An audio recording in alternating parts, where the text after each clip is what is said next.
హల్లెలూయా, హల్లెలూయా. నేరుగా వాక్యానికి వెళదాం. ప్రభువు రక్షకుడైన యేసుక్రీస్తు నామమున ఈరోజు భయభక్తులు కలిగి ఆశీర్వదింపబడడానికి వచ్చి ఉన్న వారైన మీ అందరినీ క్రీస్తు యేసు నామమున దీవించి స్వాగతిస్తున్నాను. హల్లెలూయా, హల్లెలూయా, హల్లెలూయా. దేవుడు గొప్పవాడై ఉన్నాడు. ఎవరు చెప్పిందమ్మా? ఆమెకు మాత్రమే గొప్పవాడు, మిగిలిన వాళ్ళందరికీ తప్పవాడా? అందరికీ గొప్పవాడమ్మా. దేవుడు అందరికీ గొప్పవాడు. హల్లెలూయా. మనిషి గొప్పవాడు కాదు, దేవుడు గొప్పవాడు. హల్లెలూయా, హల్లెలూయా. అందుకే విశ్రాంతికరమైన దినమున ఆశీర్వదించుచు దేవుడు పరిశుద్ధపరచబడి నీ కోసం పెట్టి ఉన్నారు. హల్లెలూయా. ఏమని పెట్టి ఉన్నాడు? ఏమని పెట్టి ఉన్నాడండి? ఆదివారం విశ్రాంతి దినము, అది నా ప్రజలకు ఆశీర్వాదకరమైన దినముని దేవుడు తీర్మానించి పెట్టుకున్నారు. హల్లెలూయా, హల్లెలూయా. సో ప్రియమైన దేవుని వాక్యం వినడానికి సిద్ధంగా ఉండండి. నిర్గమ కాండం, విమోచన కాండ 20ನೇ అధ్యాయ. విమోచన నిర్గమ కాండం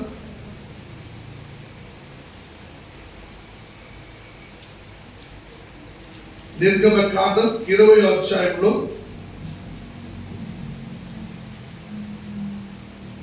11వ వాక్యం చదవండి.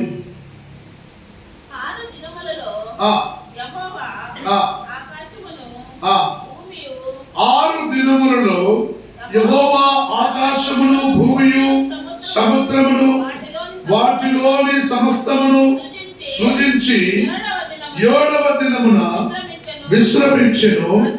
అందుచేత యెహోవా విశ్రాంతి దినమును ఆశీర్వదించి దాన్ని పరిశుద్ధపరచెను. హల్లెలూయా, హల్లెలూయా.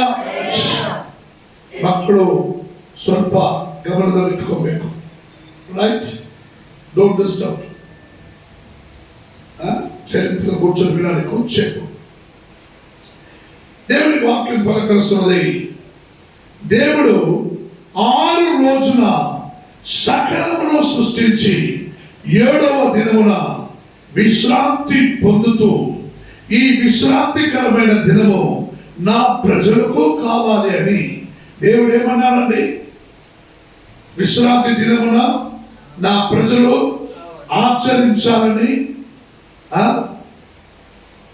చెప్పండి, ఆచరించాలని దేవుడు ఏం చేశాడు? ఈ దినమానమును, ఈ ఆదివారమును, ఈ సండే రవివారమునే దేవుడు ఆశీర్వదించి పెట్టాడు. హల్లెలూయా. అదైతే ఆదివారము సంఘములో వచ్చి నువ్వు చేరుకుంటే చాలు, నీకు ఆశీర్వాదం తప్పదు. హల్లెలూయా. ఆశీర్వాదము తప్పదు, ఆశీర్వాదము తప్పదు. ఎందుకంటే వాక్యం సెలవిస్తున్నది, విశ్రాంతి దినమును ఆశీర్వదించి దాన్ని దేవుడు పరిశుద్ధపరిచాడు అని వాక్యములో ఉన్నాయి. హల్లెలూయా. అటైతే నువ్వు ఆదివారం వైపు ఇక్కడ వచ్చి కూర్చోనున్నా నీకు అది ఆశీర్వాదమే అని నువ్వు మరవకూడదు. హల్లెలూయా, హల్లెలూయా. 7వ వాక్యం నుండి చదవండి. పైన 7వ వాక్యం నుండి చదువుకుంటూ రాండి. గమనించండి. నీ దేవుడైన యెహోవా నామమును వ్యర్థముగా ఏం చేయకూడదు? నీ దేవుడైన యెహోవా నామమును నువ్వు వ్యర్థముగా ఉచ్చరింపకూడదు. హల్లెలూయా. ఆ పరిశుద్ధ దినమానములలో నువ్వేం చేయాలి? నీ దేవుడైన యెహోవా నిన్ను ఓదార్చడానికి తన ఒక్కడే కుమారుడైన యేసుక్రీస్తుని నామమును నువ్వేం చేయకూడదు? వ్యర్థముగా ఉచ్చరింపకూడదు, వ్యర్థ పనికి ఉపయోగించకూడదు, వ్యర్థమైన కార్యానికి ఉపయోగించకూడదు. హల్లెలూయా, హల్లెలూయా. 2వ కార్యం 8వ వాక్యం చదవండి. విశ్రాంతి దినమును పరిశుద్ధముగా ఆచరించుటకు జ్ఞాపకం. చూడండి, ఈ పరిశుద్ధమైన దినములను ఆచరించడానికి నువ్వు ఏం చేయాలి? జ్ఞాపకం ఉంచుకోవాలి. ఎందుకంటే నువ్వు మర్చిపోతావనేది దేవుడికి తెలుసు. హల్లెలూయా. నువ్వు మర్చిపోతావనే దేవుడు ఏమంటున్నాడు? జ్ఞాపకం ఉంచుకోమని నిన్ను హెచ్చరిస్తున్నాడు. హల్లెలూయా, హల్లెలూయా. మొదటిగా ఈ పరిశుద్ధ విశ్రాంతికరమైన ఆదివారమును నువ్వు వ్యర్థంగా ఉపయోగించవద్దు. వ్యర్థంగా అంటే సంఘానికి రాకుండా, ఆరాధనలకు రాకుండా, చర్చికి రాకుండా, స్తుతించకుండా, ఆరాధించకుండా, దేవునికి ఇవ్వకుండా, నువ్వు దేవుని పని లోబడకుండా, దేవుని మాటలు వినకుండా, దేవునికి విధేయుడు కాకుండా, నీ ఇష్టానుసారం ఎక్కడో ఏం చేసేది? పెళ్లి కదా, మా వాళ్ళు మా బంధువులు పెళ్లి మేము పోవాలి, ఆదివారం వైపు పెళ్లికి పోవాలి, ఆదివారం వైపు ఎక్కడో సామైంది పోవాలి, ఆదివారము వాళ్ళ ఇంట్లో జాతర పోవాలి, ఆదివారము పండగ పిలిచినారు పోవాలి, ఆదివారము వారు నన్ను చాలా నువ్వు రానే రావాలా ప్రేమతో పిలుస్తారు. అక్క నువ్వు రానే రావాలక్క, నువ్వు రాకుండా ఉంటే నేను నీతో మాట్లాడనక్క.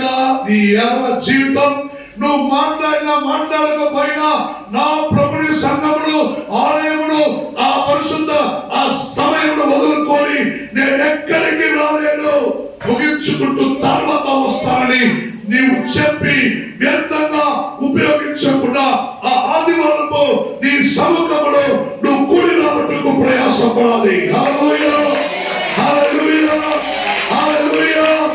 అలాగే ఆ విశ్రాంతి దినం అన్నదే, రేపు ఆదివారం అన్నదే కొందరు మర్చిపోతారు. హల్లెలూయా. 23వ తారీఖు పెళ్లి, మీరు రావాలని పత్రిక పెట్టింటారు. ఆ 23వ తారీఖు ఆదివారమా శనివారమా వాళ్ళకి తెలియదు. 23వ తారీఖు పెళ్లి, 23వ తారీఖు పెళ్లి అని ఏముంది, 23వ తారీఖు రెడీ అయి పెళ్లికి పోయిస్తారు. 23వ తారీఖు ఆదివారం అన్నదే వాళ్ళు మర్చిపోతారు. హల్లెలూయా.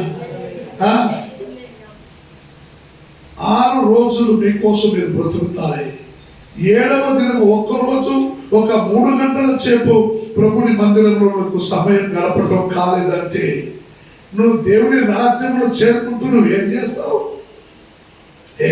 మీరు దేవుని రాజ్యానికి వారసులుగా మారి కదా, నేను మారి ఉన్నాను, నేను మరణించిన క్షణమాత్రములో నేను ప్రభుని సముఖంలో చేరుకుంటాను, నేను దేవుని రాజ్యానికి వారసులు అవుతానని అంటున్నావే.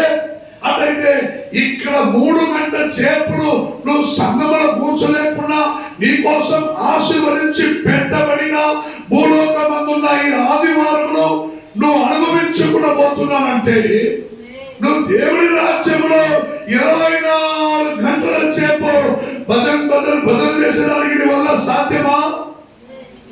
ఇఫ్ యు పాసిబుల్, భూమిలో ఉంటే ఆరైనా తిరగచ్చు, వాళ్ళు వెళ్ళి కలవచ్చు, చూసుకొని రావచ్చు, పోవచ్చు, తిరగచ్చు. దేవుని రాజ్యంలో చేరుకుంటే వాళ్ళు వెళ్ళి కలిసేకవుతుందా, పోయేకవుతుందా, వచ్చేకవుతుందా, పక్క రాజ్యానికి పోయేకవుతుందా?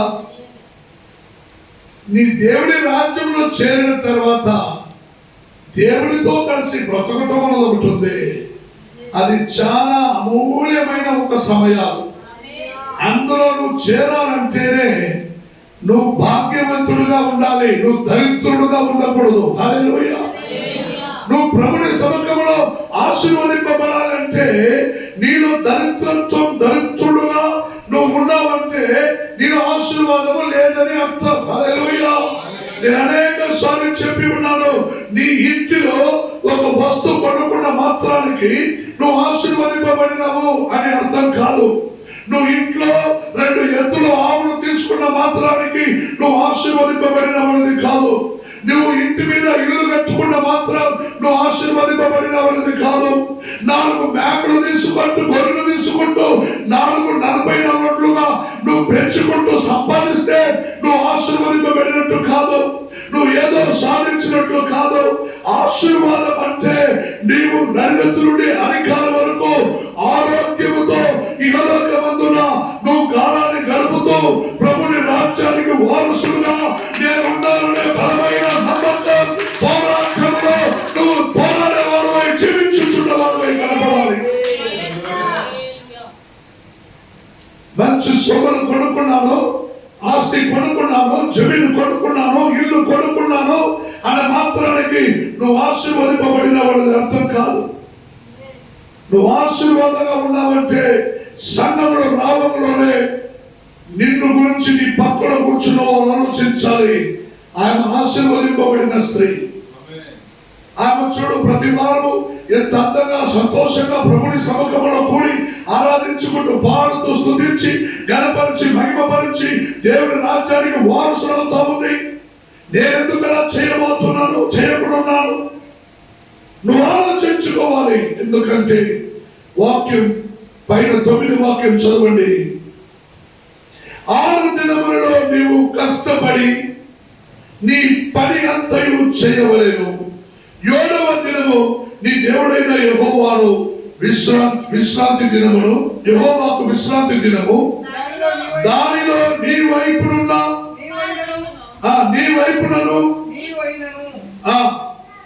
నీవైనను నీ కుమారుడైనను నీ కుమారుడి అయినను నీ దాసుడైనను నీ దాసి అయినను నీ పశువులైనను నీ ఇంట్లో నున్న పరదేశి అయినను ఏ పని చేయకూడదు. 6వ దినములలో యెహోవా ఆకాశము భూమియు సముద్రమును వాటిలో సమస్తమును సృజించి 7వ దినమున విశ్రమించెను. అందుచేత యెహోవా విశ్రాంతి దినమును ఆశీర్వదించి నీ కోసం పెట్టి ఉండెను. హల్లెలూయా, హల్లెలూయా. నువ్వు ఆదివారం చర్చికి రాకుండా ఉన్నామంటే నీకు ఆశీర్వాదం అవసరత లేదు అని అర్థం. హల్లెలూయా. ఎందుకో మా ఇంట్లో అంతా ఉంది. సిద్ధరామయ్య ఆశీర్వదిస్తున్నాడు. మా ఇంట్లో అన్ని తినకుందే. మా ఇంట్లో అంతా ఏ కొదవ లేదు, మా కొరత లేదు. ఓ మేము బాగున్నాం. అవి ఆశీర్వాదం అనుకున్నావా? నువ్వు ఎప్పుడు కింద పడతావో నీకు తెలియదు. దాని మీద ఆశించుకో. నువ్వు ఎప్పుడు కింద పడతావో నీకు తెలియదు. దాన్ని ఆశించుకో. సేవకులలో ఒక బలమైన నమ్మక పోరాటం ఉంది. అవి చేయటకు మేము ప్రయాసపడుతున్నాం. అందులో పాటు మిమ్మల్ని హెచ్చరించుటకు ప్రయాసపడుతున్నాం. గత నెల నుండి ఒక కుటుంబ సభ్యులు అయ్యారు ప్రార్థించాలి రండి అని పిలుచున్నాం. ఒక నెల నుండి వారింటికి పోలేక ఉన్నాం. ఒక్క నెల నుండి నాదేమైనా బెంగళూరు నుండి ఇటువైపు మునుబాగులు ఆంధ్రప్రదేశ్ మాత్రమే సేవ, బెంగళూరు లేదనుకుంటున్నాం. దేవుడు ఎవరింటికి పొమ్మంటాడో వారింటికి పోవాలి. ఒక నెల దాకా పిలుచుచున్నారు. నేనేదో వాళ్ళ తమ్ముడు ఒలుబాగా ఉన్నాడు ప్రార్థించుకుని పిలుస్తున్నాను. ఈ రోజు పోదాం రేపు ఇట్లే ఒక నెల దాకా గడిచింది. దేవుడు నాకు సమయం ఇవ్వరా. చివరిగా వారి ఇంట్లో ఉన్న వారు ఫోన్ల మీద ఫోన్లు చేసి అయ్యా రాండి అని నన్ను ఇబ్బంది పెట్టారు. ఏదో ఇన్ని రోజులు ఇబ్బంది పెడుతున్నారు. సరే అదేమో చర్చకిచ్చిపోతే దేవుడు నన్ను లెక్కడుతాడేమో, మనం పోయి ప్రార్థించేసి వచ్చేద్దామని నేను వారి ఇంటికి పోతే 6 క్యాన్సర్ రోగములు పడుకున్నాను. ఇందులో క్యాన్సర్ రోగం వచ్చి ఒక్కాకులు తమ్మాకు పాకులు బీడి సిగరెట్లు తాగి తాగి తాగి లోపల నుండి బయటికి బొక్కబడింది. పురుగులు ఇట్లా చేస్తుంది. అన్ని కట్లేసినాడు, బత్తి పెట్టినాడు, పండుకొన్నాడు. నోరు తెచ్చి మాట్లాడలేడు, అన్నం తినలేడు. ఎన్ని రోజులైందో 8 నెలల నుండి పండుకొన్నాడంట. 8 నెలల నుండి వాళ్ళకి అన్ని పని చేస్తున్నారు. వాళ్ళ ఇంట్లో ఉన్న వాళ్ళ అమ్మ కచ్చని. వయస్సు 45 మాత్రమే. 45కి ఈ ఘోర స్థితి మరణం వాడికి. వారింటికి వెళ్ళి ప్రార్థించాలని చూస్తే ఈ ప్రార్థన దేవుడు ఎలా అంగీకరిస్తారు? ఆయన మరణ స్టేజ్లో మరణం కోరుకునే సమయం ఇది. వారి అమ్మతోనూ వారి అక్క చెల్లెలతో అన్నారు, ఇది ప్రాణం కోరుకోవాల్సిన సమయం. ప్రాణం పోయమని కోరేది కాదు, ప్రాణం తీయమని కోరే సమయం. మీరందరూ ఒప్పుకుంటే నేను సమర్పించి ప్రార్థిస్తా. మరణం కోరుకుందాం, వాడిని నెమ్మదిగా పంపిద్దాం. చాలా వరకు 45 సంవత్సరాలు భూమిలో బతికారు, కానీ దేవుని కోసం బతకలేదు అని చెప్పి కోరినప్పుడు, అయ్యా మరణము జీవము ఆ దేవుడు ఆయనకి ఇవ్వాలని మీరు ప్రార్థించండి అన్నారు. హల్లెలూయా. వారితో పాటు కూడుకుంటూ నూనె పెట్టి వారికి ప్రార్థించుచుండగా నేను ఆయన కల్పస్ ప్రార్థన అంటే పాపరిక ప్రార్థన చేయమని నేను చెప్పాను.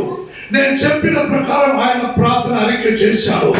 నోటిలో 3 పొట్టు నూనె పెట్టి, ప్రభువా ఇంకా చాలు, ఈ ఆత్మ నీ సన్నిధిలో చేరును గాక అని ప్రార్థించి వారికన్నాలో రేపు లోపల 24 గంటలలో ఈ మరణం దేవుడు అనుగ్రహిస్తాడు, మీరు సిద్ధంగా ఉండండి, శవ సంస్కారం చేయట్టుకొని చెప్పి వచ్చినాము.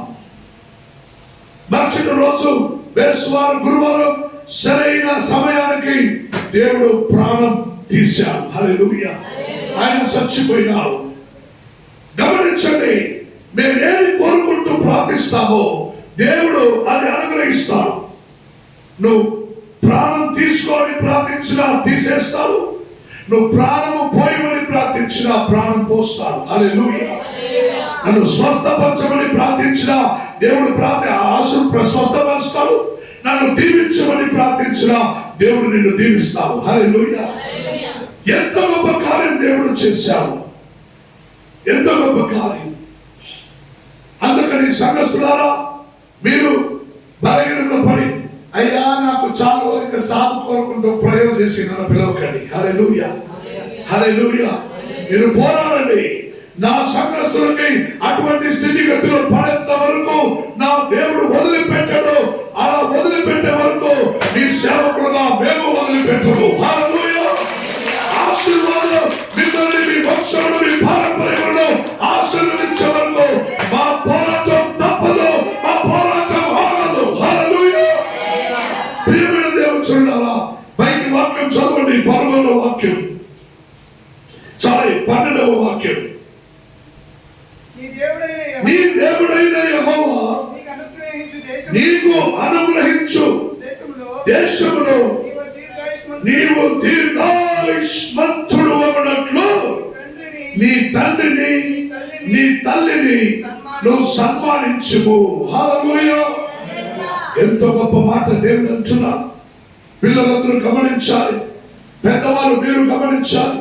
అనేక కుటుంబములలో ఒక అమ్మ నాయన ముసలోళ్ళు అయిపోయినాక వాళ్ళని కాపాడటం లేక, వాళ్ళని చూసుకుంటే కాలేక వాళ్ళకి అన్నమేమే పెడతారు, కానీ వాళ్ళకి మిగిలినది చేయాలంటే వాళ్ళకి కష్టం. హల్లెలూయా. ఎందరో తల్లిదండ్రులు తీసుకుపోయి ఓల్డ్ ఏజ్ హోమ్ లో, అనాథాశ్రమంలో వదిలిపెట్టిన, కానీ దేవుడు నీకు నాకు ఇచ్చిన కృప, తల్లిదండ్రుల్ని గౌరవించమని వారిని సన్మానించమని దేవుడు ఆజ్ఞాపిస్తున్నారు.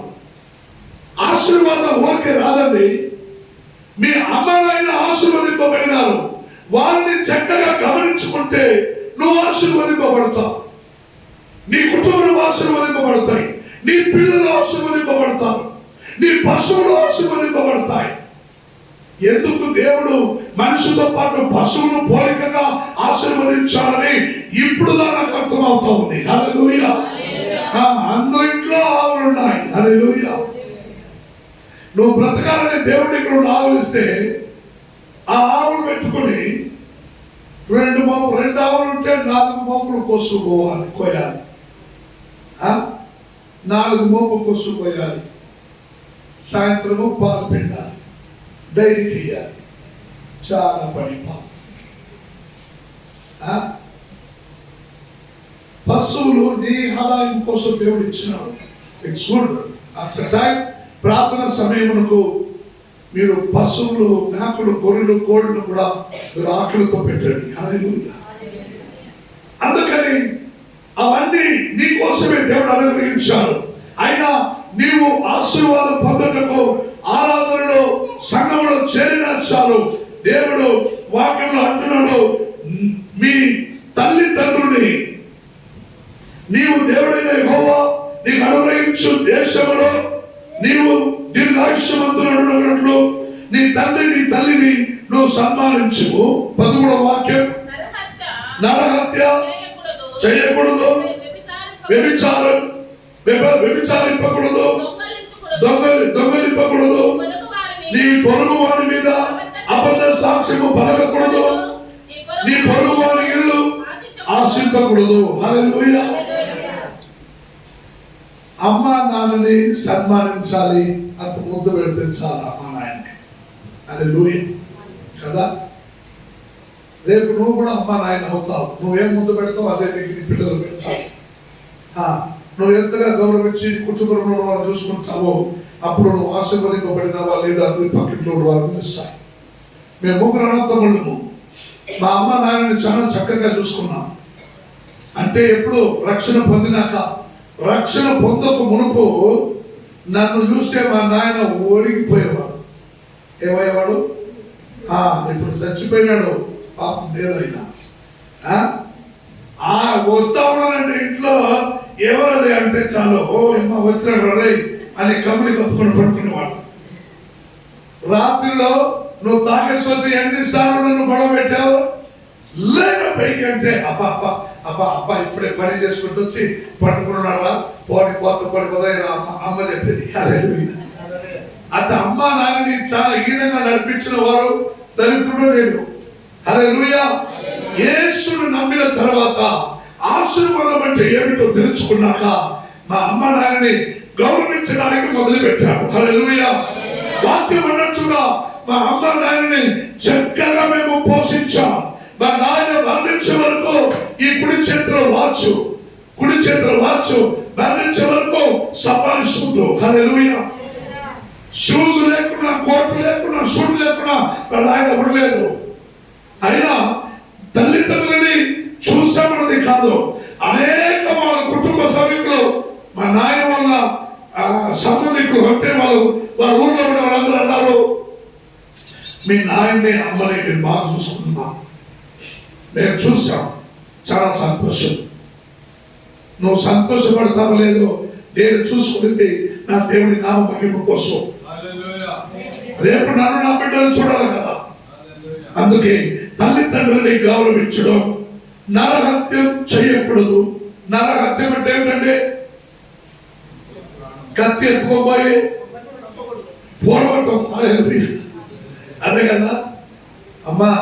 నరహత్యం కత్తి ఎత్తుకుని గర్రని పోసేది కాదు, పోసేది కాదు. నీ నోటి మాట ఉందే అది కత్తిలాగా ఉండి నీ మాటలతోనే నువ్వు హత్య చేయకూడదు. హల్లెలూయా. అప్పుడే ఆశీర్వాదం. హల్లెలూయా. వ్యభిచారింపకూడదు. వ్యభిచారం అంటే నేను పతివ్రతనే, నేను నా మొగుడుకు మోసం చేస్తే మాత్రం వ్యభిచారం అనేది కాదు. నువ్వు దేవుడికి విరుద్ధంగా నువ్వు ఎటువంటి లోకరీతి అయినా ఇహలోకమందున్న అన్ని కార్యములో నువ్వు భాగవహిస్తావో, దేవుడికి విరుద్ధము లేని క్రియలలో నువ్వు ప్రవేశిస్తావు, నువ్వు జాతరలో పండుగలలో నువ్వు నిన్నే మర్చిపోయి నీ దేవుడికి విరుద్ధంగా నువ్వు పునస్కారాలు చేయబడతావు, అవన్నీ వ్యభిచారానికి సంబంధించినవే అని దేవుడు అంటున్నాడు. హల్లెలూయా. వ్యభిచారము చేసినా కూడా నేను నిన్ను క్షమిస్తానే, కానీ ఇటువంటి అన్ని వ్యభిచారము కన్నా గొప్పది అవి నీవు చేయకూడని నా దేవుడు హెచ్చరిస్తున్నాడు. హల్లెలూయా. అప్పుడు నీకు ఆశీర్వాదం. దొంగిలింపకూడదు. ఎవరిదైనా మెల్లగా దోచుకుంటే దొంగ అనుకుంటున్నారా? నీ కళ్ళు చూపుల్లోనే వారి దగ్గర ఉన్న వస్తువుని ఆహా ఆహా బాగుంది అంటాం కదా, అప్పుడే దొంగతనం నీలోకి వచ్చింది. మరొకరి వస్తువులు చూసి ఆశించుకో. మొదటిసారిగా నేను ఒక ఇంటికి ప్రార్థనకు వెళ్ళాను. వాళ్ళ ఇంటిలో నాకు కావలసిన ఒక టేబుల్ ఉండింది, ఒక చిన్న టేబుల్. వారు పాతదైనది పక్కన పెట్టి కొత్తది ఇంకొకటి తీసుకుని ఒకేలాగా రెండు ఉండింది. అప్పుడు నేను వాళ్ళన్నాను, ప్రార్థన చేసినాక ఈ టేబుల్ ఎక్స్ట్రా ఉందా, నేను తీసుకునేనా అని అడిగినాను. నా తోడు పుట్టినవాడు మా అన్న చెప్పిండు, ఒరే ఇదే మొదటిగానో చివరిగానో పెట్టుకో, నీ సేవ జీవితంలో ఎవరింటికి పోయినా వాళ్ళ ఇంట్లో ఉండే వస్తువులను చూసి ఇవి నాకు కావాలని అడుగుకొని సేవ పెరగదు అన్నారు. నిన్ను ఇంట్లో కూడా చేరనివ్వరు. వీడు వస్తాడు ఏదైనా చూస్తే కావాలని తీసుకెళ్తాడని నిన్ను ఇంట్లో కూడా చేరనివ్వడు. ఎవరింటికి పోయినా వారి వస్తువుల మీద నీ కళ్ళు వేయకు అన్నారు. హల్లెలూయా.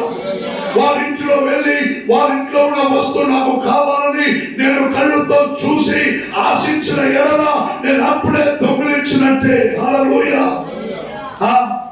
నేనే దొంగతనం చేయలేదు పాస్టర్ గారు, అవి దొంగతనం కాదు. మరి పైన వాక్యం గమనించండి, అబద్ధ సాక్ష్యము ఇవ్వకూడదు. హల్లెలూయా. నేనెప్పుడు సాక్షి చెప్పినాను కోర్టులో పోయి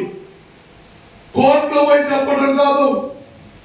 నీ పక్కింట్లో ఉన్న వారి గురించి, నీ కుటుంబ సభ్యుల గురించి నువ్వు హీనంగా మాట్లాడతావే, ముందు praise the Lord brother, praise the Lord sister, అమ్మా వందనాలు చెప్పేది వెనక్కి పోయి ఆయన చేయలేదు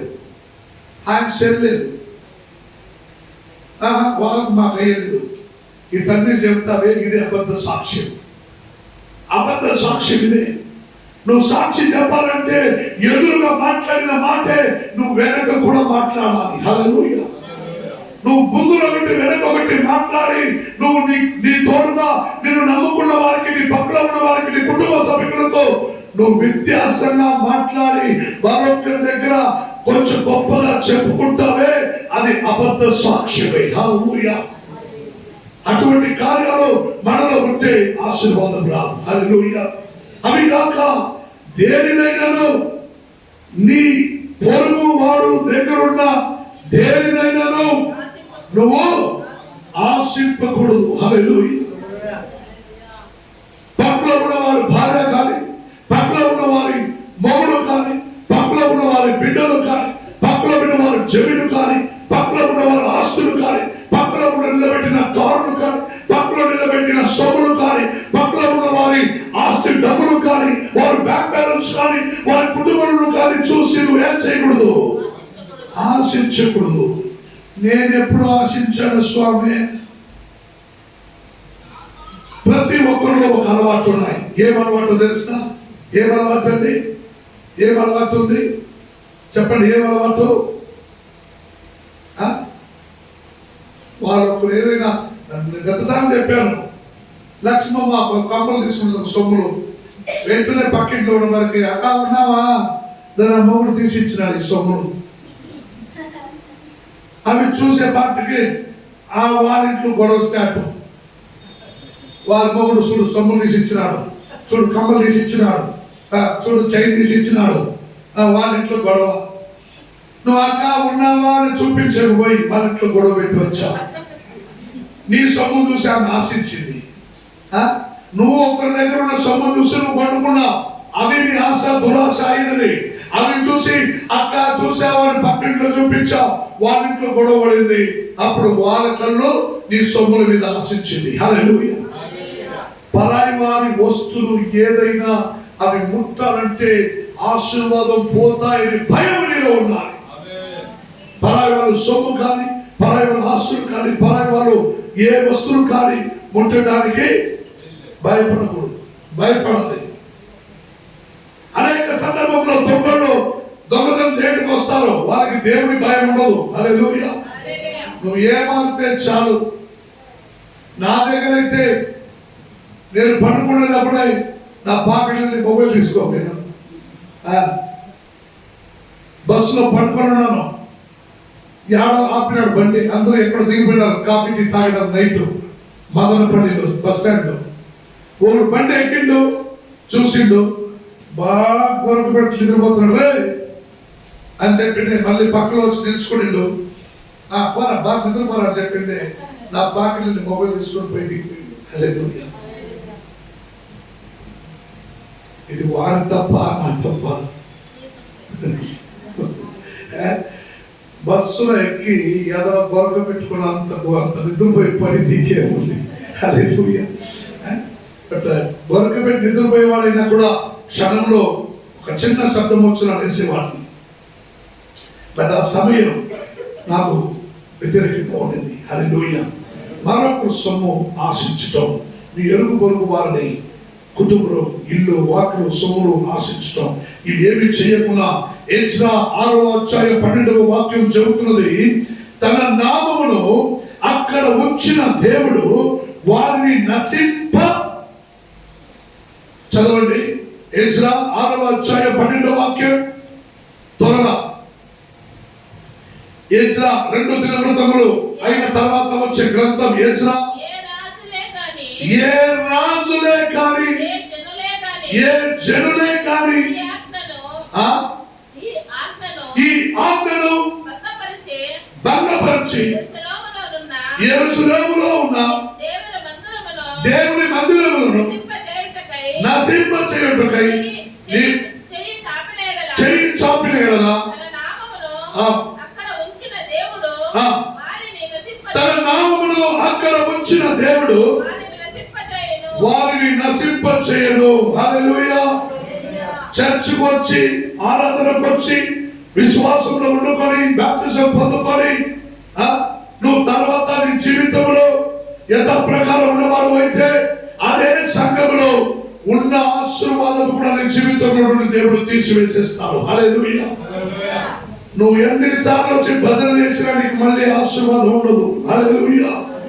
కానీ తన నామమును అక్కడ ఉంచిన దేవుడు ఎక్కడ ఉంచినాడో, తన నామమును ఎక్కడ ఉంచినాడో, సంఘములో ఉంచినాడు. పరిశుద్ధ ఆత్మలో సంఘములో ఉంచినాడు.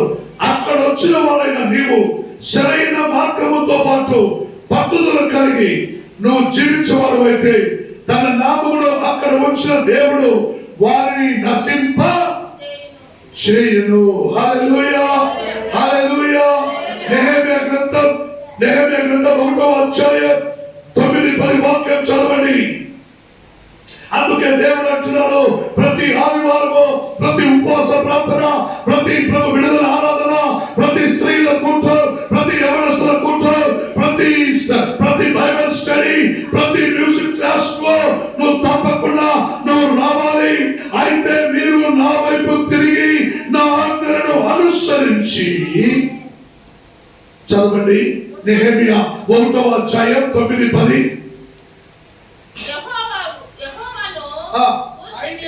అయితే మీరు నా వైపు తిరిగి నా ఆజ్ఞలను అనుసరించి నడిచిన యెడల భూదిగంతముల వరకు మీరు తోలివేయబడినను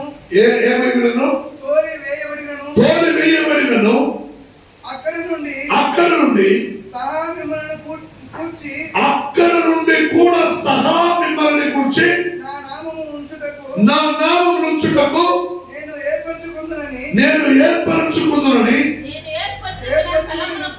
ఆ స్థలమునకు ఆమె నిన్ను రప్పించదునని. హల్లెలూయా. నెహెమ్యా అనే భక్తుడు అంటున్నారు, ప్రభువా, అయితే మీరు నా వైపు తిరిగి నా ఆజ్ఞలను అనుసరించిన యెడల నీ బాహుబలము చేత విడిపించిన దాసులలో జనులు వీరే అని చెప్పి నీవు నేను ఎక్కడున్నా కూడా అక్కడే నువ్వు ఆశీర్వదించుతున్నామని నీవు నాకు ఆజ్ఞాపించిన ప్రకారం నేను ప్రతి ఆదివారము నీ ఆరాధనలో ఉండి ఆశీర్వాదం పొందుటకు నీవు నాకు సహాయం చేయు. హల్లెలూయా. యెరెమీయా గ్రంథం 7వ అధ్యాయం 12వ వాక్యమున నా స్థలమునకు పోయి మీరు విచారణ చేయుడి అని దేవుడు అంటున్నాడు. దేవుని స్థలం ఏది? ఆదివారపు సంఘమే కాదా? నా నామమును ఉచ్చరించడానికి సంఘానికి రమ్మని పిలిచిన దేవుడు ప్రతి వారం నీతో మాట్లాడుతుండగా నువ్వు మాటలు వినలేదా? నువ్వు ఆశీర్వదింపబడుతున్నావు కదా. హల్లెలూయా.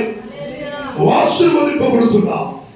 అందుకే మాట చెబుతున్నది, నా స్థలమునకు పోయి. చదవండి, నేను నా నామమును శిలోములో నందున్న నా స్థలములకు పోయి విచారణ చేయుడి. ఇశ్రాయేలీయులైన నా జనుల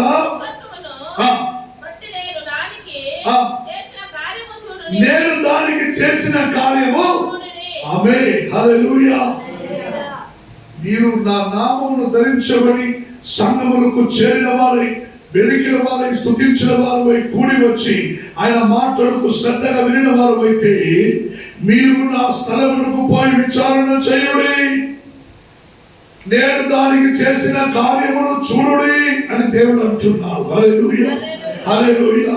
అందుకే ప్రియమైన దేవజనులారా, 134వ కీర్తన 3వ వాక్యంలో భక్తులైన దావీదు అంటున్నాడు, కీర్తన గ్రంథం 134వ అధ్యాయం 3వ వాక్యం, సియోనులో నుండి నిన్ను ఆశీర్వదించును గాక అని దేవుడు అంటున్నాడు. హల్లెలూయా.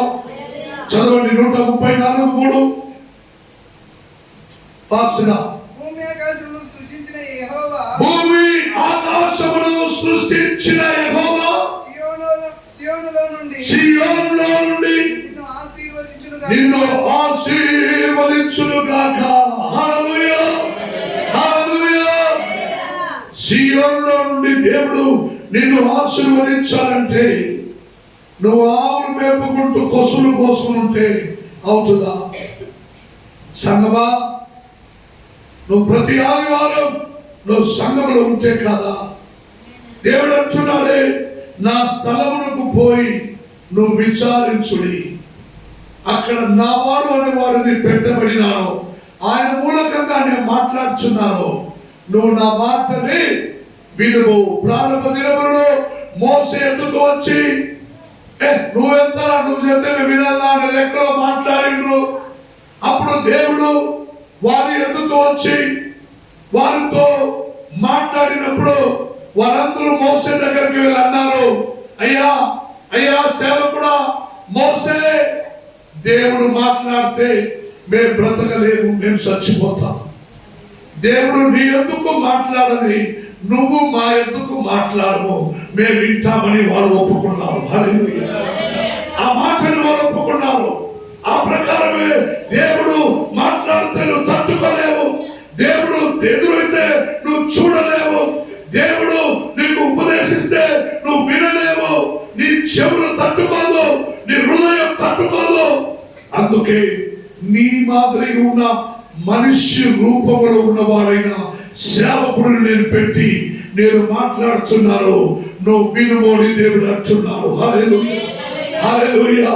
మోసే మోసే నువ్వు మాట్లాడమని అనగా వారు మాట్లాడితే నువ్వెంత చెప్పడం నేనేం చేయటం అన్నాడు. ఇప్పుడు సంఘములో ఆదివారం రాండి అంటే, ఉపవాస ప్రార్థనకు రాండి అంటే, విడుదల ఆరాధనకు రాండి అంటే రాలేక ఉన్నారు కదా. ఇదే ప్రకారం ఆమె కూడా చేశారు. అప్పుడు దేవుడు నేరుగా మాట్లాడడానికి ప్రయాసపడినారు. దేవుడు ఎదురై మాట్లాడినప్పుడు ఇది దేవుడా దైవమా తెలియక ఎగిరిపడిపోయే ప్రజలు మనం. హల్లెలూయా. ఆయన మాటలు స్వరము వినలేకపోయే వారి ప్రజలు మనం. అందుకే దేవుడు నీ కోసం ఒక మందిరం కట్టబడి నువ్వు అక్కడికి వెళ్ళి విను, నేను నీ కోసం నీ మాదిరి ఉన్న ఒక మనిషిని పెట్టి ఉన్నాను, ఆయన రూపములో నేను పరిశుద్ధాత్మ వలె నీతో మాట్లాడబోతున్నానని దేవుడు అన్నప్పుడే దేవుడు నీతో మాట్లాడడానికి సిద్ధమైన. హల్లెలూయా. ప్రతి ఆదివారం సంఘంలో కూడి రాబట్టకు ప్రయాసపడు. అదువే ఆ వారం అంతా ఆశీర్వాదం, అదువే నీ జీవితం అంతా ఆశీర్వాదం. నీ పశువులు ప్రాణి మొదలుకొని దేవుడిని ఆశీర్వదించడానికి సిద్ధంగా ఉన్నాం. నీ ఆస్తులు అంతస్తు దేవుడు ఆశీర్వదించడానికి సిద్ధంగా ఉన్నాం. ఆ ప్రకారం అన్నిటిని దేవుడు ఆశీర్వదించడానికి సిద్ధంగా ఉన్నప్పుడు నీవు ఆశీర్వాదం పొందుకునేదానికి నీకేమి కష్టము. హల్లెలూయా. అందుకే ప్రియమైన దేవుడులారా, మీరు ఆశీర్వదింపబడడానికి సిద్ధంగా ఉన్నారంటే, ప్రభువా నేను నీ సంఘమునకు వచ్చి నీ వాక్యమును విన్నాను, నేను ఆశీర్వదింపబడాలి. 6 రోజుల కాలం ఈ భూమిలో సకలమును సృష్టించావు. అన్ని సృష్టించి నువ్వు రాజులైనా నువ్వు సాధారణ మనిషివైనా నా స్థలములకు వచ్చి నువ్వు నన్ను వెదుకుడి, అప్పుడు నేను నిన్ను ఆశీర్వదించేదను అన్నట్టుగా మేమందరూ నీ సన్నిధిలో ఉన్నామని అందరూ లేచి నిలబడదామా?